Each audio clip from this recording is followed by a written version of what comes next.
معمولا بسیاری از خانواده ها برای رمضان آمادگی پیدا می کنند، اما در قسمت جسم، در قسمت مادیات و در قسمت شکم و نه در قسمت روح و نه در قسمت معنویات. متاسفانه برنج و آرد و شکر و شیرینیجات و دسرها و فلان و کستر و کارامل و نمیدونم چی و این مسائل رو خوب آماده میکنن، انباش میکنن که سفره های رنگین افطار داشته باشند.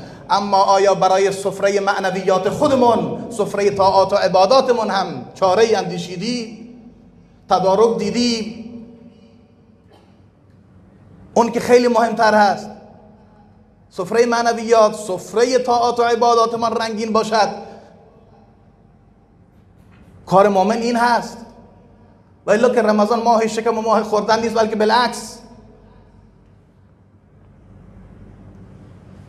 این آمادگی میخواهد.